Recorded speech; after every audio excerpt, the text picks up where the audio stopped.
Hello दोस्तों, चलिए आज हम लोग चलते हैं 1857 की क्रांति एवं छत्तीसगढ़ के इतिहास में, जो कि छत्तीसगढ़ का आधुनिक इतिहास का हिस्सा है। 1857 की क्रांति ये छत्तीसगढ़ के इतिहास का पार्ट 10 है, 10वां भाग है, जिसमें आज मैं 1857 की क्रांति के छत्तीसगढ़ में हुए विद्रोहों के बारे में पढ़ाऊंगा। इस वीडियो में मैं 2 विद्रोहों को पढ़ाऊंगा। इस प्रकार 3 वीडियो में पूरे डिटेल में एक एक बिंदुओं, मुख्य बिंदुओं के साथ मैं 6 विद्रोहों को खत्म करा दूंगा। ये क्रमवार चल रहा है। इसके पहले मैंने 9 पार्ट बना रखे हैं। सभी वीडियो के लिंक मैंने डिस्क्रिप्शन बॉक्स में दे रखे हैं, आप जरूर जाकर देखिए। चलिए बढ़ते हैं सोनाखान विद्रोह और सोहागपुर विद्रोह की ओर। ठीक है, नमस्कार, मैं भावेश गजपाल आपका स्वागत करता हूं अपने YouTube चैनल लक्षविद भावेश गजपाल में। चलिए बढ़ते हैं सोनाखान विद्रोह में। सोनाखान के जमींदार जो होते थे वो बिंजवार जाति के थे। बिंजवार जाति जो मुख्यतः उत्तरी क्षेत्र में, ऊपर वाले क्षेत्र में पाई जाती है, उन्हीं के जो जाति के जमींदार सोनाखान के जमींदार हुआ करते थे, जो कि अभी वर्तमान में बलौदा बाजार में पड़ता है। कलचुरी नरेश बहारसाय या बहारेंद्र साय, आप नाम सुने होंगे। तो कलचुरी नरेश बहारसाय या बहारेंद्र साय के समय लगभग कब था, 1500 ईस्वी में के समय इनके जो पूर्वज थे वो सैन्य में थे, सेना में थे। अतः इनसे खुश होकर कलचुरी नरेश ने इनको सोनाखान क्षेत्र की जमींदारी दे दी और ये सोनाखान क्षेत्र के जमींदार इनके पूर्वज हुए, जो पीढ़ी दर पीढ़ी चले आ रही थी। बहुत सालों से, लगभग 300 सालों, 350 सालों तक इन्होंने राज किया सोनाखान क्षेत्र पर। ये वंशानुक्रम से चलता था, पीढ़ी दर पीढ़ी यही लोग राज करते थे सोनाखान में। तो इनके जो दादा थे नारायण सिंह के, वो राम राजे हुए। उसके बाद शासन चला गया राम साय के पास।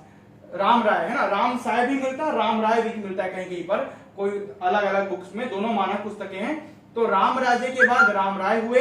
1819 में ब्रिटिश अधीक्षक एगेन्यू, 1818 से 1819 में एगेन्यू का शासनकाल था। तो 1819 में 1818 होगा ना ये, 1818 में ब्रिटिश अधीक्षक एगेन्यू ने विद्रोह को दबाया तथा कैप्टन मार्क्सन ने बंदी बनाकर रायपुर में इन्हें प्रस्तुत किया। किसको? रामसाय का विद्रोह। जब मैं ब्रिटिश अधीक्षक बताया हूं 1818 से लेकर 1830 तक का काल, जब नागपुर के रेसिडेंट जेनकिंस के अंतर्गत छत्तीसगढ़ में ब्रिटिश अधीक्षकों की नियुक्ति की जाती है। उन्हीं में से पहले अधीक्षक होते हैं एगेन्यू। तो उन्होंने ही उनके पिता नारायण सिंह के पिता राम राय का विद्रोह को दबाया 1818-19 में। मैं ये पढ़ाया हूं, आपको याद होगा।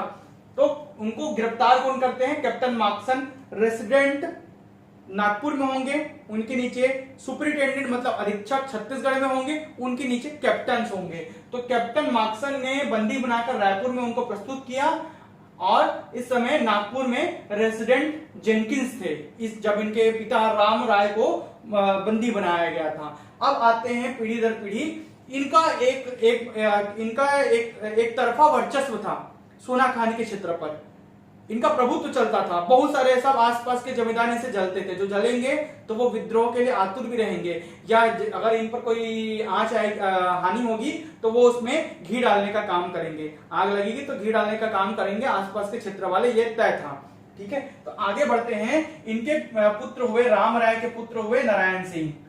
राम राजे, राम राय, नारायण सिंह और गोविंद सिंह, ये पीढ़ी है इनकी। दादा, पिता स्वयं नारायण सिंह और उसके पुत्र गोविंद सिंह, 4 लोग, नाम आपको क्रम से याद रखने हैं। तो अब आते हैं नारायण सिंह का विद्रोह, जो कि सोनाखान का विद्रोह 1857 की क्रांति का विद्रोह है। वैसे तो इसके पहले सोहागपुर का विद्रोह होता है, लेकिन इसको मैं 2nd नंबर में पढ़ाऊंगा क्योंकि इसको पहले पढ़ा रहा हूं, यह महत्वपूर्ण है। 1830 में इनके पिता राम राय की मृत्यु हो जाती है और 1830 में ही इनके पिता के जगह इनको सोनाखान का जमींदार बनाया जाता है। तो ये जमींदार बने कब? 1830 में। 35 में ही ये देवरी के एक मिश्रा नामक व्यक्ति की हत्या कर देते हैं, क्योंकि उनको लगता है कि वो उन्होंने उनको लगता है कि उन्होंने उसका क्या किया, अपमान किया, मतलब नारायण सिंह का अपमान किया रहता है। तो 5 साल बाद ही वो देवरी के एक मिश्रा नामक व्यक्ति की हत्या कर देते हैं। ठीक है, ये यहाँ पर मेंशन नहीं किया, वो सब चीजें मेंशन करने की चीजें नहीं है। अब आगे बढ़ते हैं। 1856 में जब भीषण अकाल पड़ता है, तो भीषण अकाल जब पड़ता है कौन से क्षेत्र में, सोना खान क्षेत्र में, तो वहां पर देवरी खरौद के एक व्यापारी होते हैं जिनका नाम होता है माखन बनिया। इस खरौद के व्यापारी का नाम होता है माखन बनिया। इसकी गोदाम से अनाज को लूट लेते हैं, लगभग 1400 बोरी अनाज को लूट लिया जाता है जमींदार नारायण सिंह के द्वारा। नारायण सिंह के द्वारा 1400 बोरी को लूट कर बाकी बांट दिया जाता है। इसकी खबर जैसे ही रायपुर तक पहुंचती है तो रायपुर में कैप्टन स्मिथ, कैप्टन अधिकारी, पुलिस अधीक्षक, पुलिस अधिकारी, तो कैप्टन स्मिथ को जैसे ही खबर पहुंचती है तो वो उनको पकड़ने निकलते हैं। जैसे ही ये प्रक्रिया चलती रहती है, क्योंकि उनका वर्चस्व उस क्षेत्र में ज्यादा था, बिना आसपास के क्षेत्र के सहयोग से वो स्मिथ उनको पकड़ नहीं पाते, नारायण सिंह को पकड़ नहीं पाते। तो सोना खान से 3-4 किलोमीटर दूर ही है, पास का ही क्षेत्र है, देवरी वाला क्षेत्र, 3-4 किलोमीटर दूर बोल रहा हूँ, सोना खान से कुछ दूरी पर ही लगा हुआ क्षेत्र ही है देवरी का।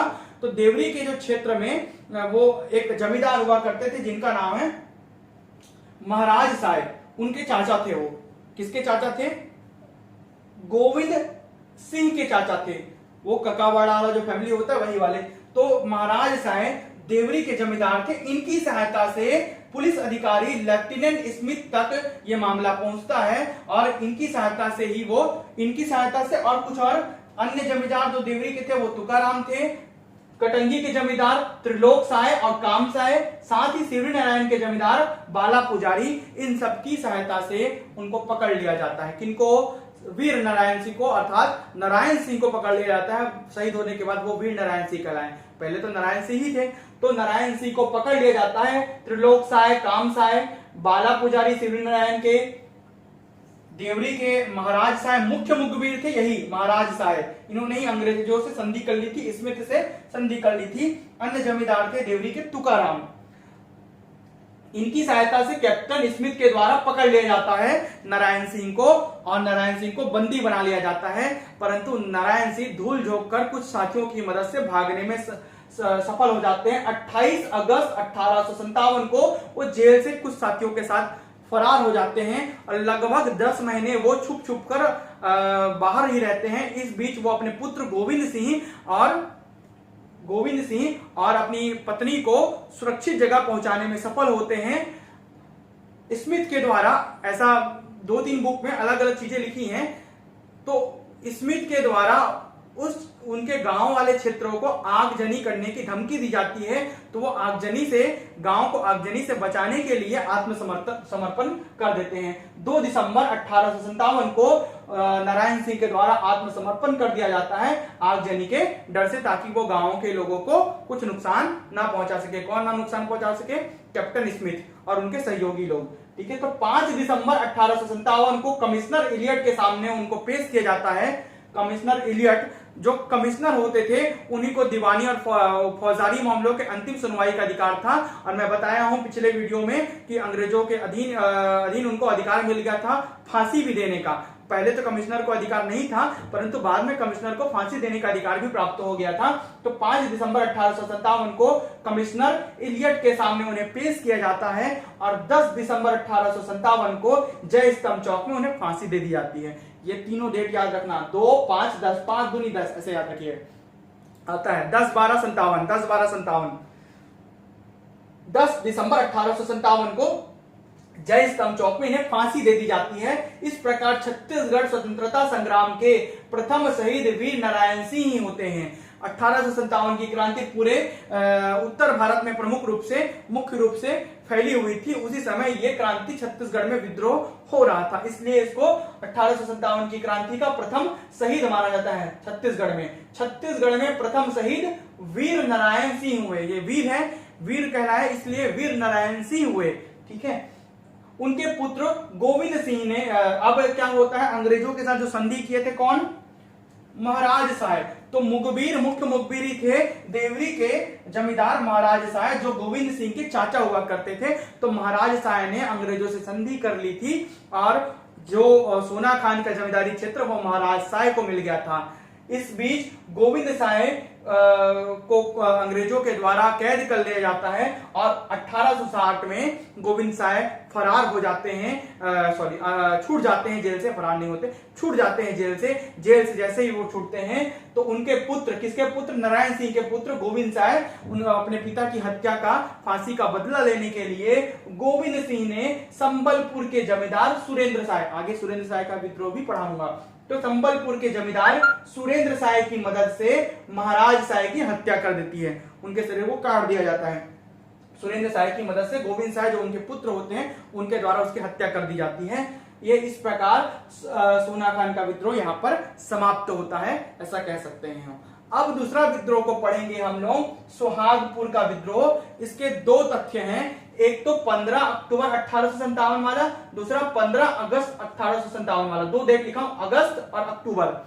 ये अक्टूबर वाला जो डेट है वो हिंदी ग्रंथ अकेडमी जो मानक पुस्तक है उसके द्वारा लिया गया है, जबकि 15 अगस्त 1857 वाला जो डेट है वो बृहद संदर्भ समग्र से लिया गया है। समग्र जो बृहद संदर्भ है, ठीक है, उपकार प्रकाशन की जो बुक है उससे लिया गया है। दोनों अलग अलग डेट है, दोनों मानक पुस्तकें हैं, इसलिए मैंने दोनों ले लिया। पीएससी खासकर उपकार प्रकाशन की डेट को भी बहुत सारा मानता है और बहुत सारे क्वेश्चन उससे भी आते हैं।